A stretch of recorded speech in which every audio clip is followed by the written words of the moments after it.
The US just dropped a bold strategy for digital assets. From stablecoins to DeFi, the 2025 policy shift under Executive Order 14178 is more than just guidance. It's a blueprint for global digital finance leadership. But if you're a founder or investor, what does it actually mean for you?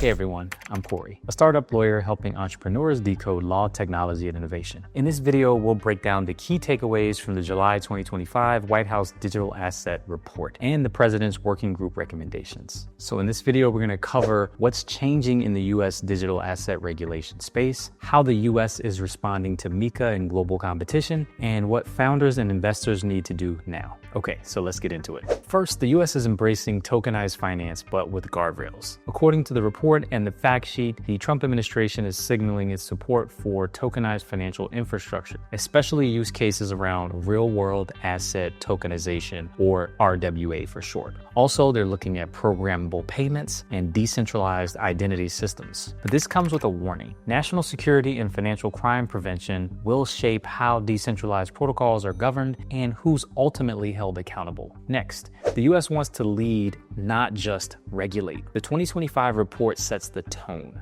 This is a race for leadership. Citing MiCA and Asia's regulatory moves, the U.S. positions its digital asset policy not just as risk mitigation, but as an economic competitiveness play. Agencies will now coordinate under Digital Assets Interagency Working Group led by the Treasury to issue sector-specific guidance and licensing pathways by early 2026. Next, we've got clear pathways for stablecoin via the Genius Act, which we know is already out, as well as DeFi platforms. What are other founder-relevant sections of the report? Well, it calls for a fit-for-purpose framework for payment stablecoins. Think about tiered licensing, audit-backed reserves, Treasury-coordinated supervisions, and I have another video on this which is detailed around the Genius Act, so be on the lookout for that. For DeFi, the message is this: get compliant or you're going to need to move elsewhere. The fact sheet emphasizes that permissionless doesn't mean permission exempt. If you're running a front-end, custody system, or a DAO with protocol governance, you're likely to be in scope here. Next, international coordination is going to be accelerating. The U.S. is doubling down on the FATF travel rule alignment globally, and the G20 tax transparency, also known as CARF, or the crypto asset reporting framework. I do have a video on that coming, so be on the lookout.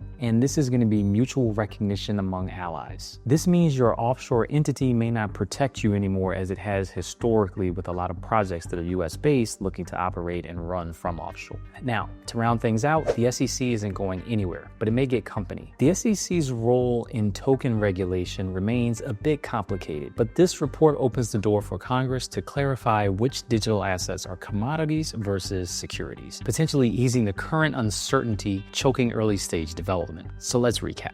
Here's what we learned. The U.S. is going to be very proactive, not just punitive, on digital asset policy. Expect the new stablecoin rule, which just came out. Also, we know there's market structure rules that are under consideration right now, the Clarity Act, among others. There are also DeFi obligations and licensing clarity coming. We've got cross-border compliance that's going to matter more than ever, especially for projects that have set up offshore and may want to touch U.S. customers. Federal coordination, finally, is also going to be on the way. Join me on the path to decode law, technology, and innovation to grow your business. Don't forget to like, share, subscribe, and hit that notification bell. Until next time.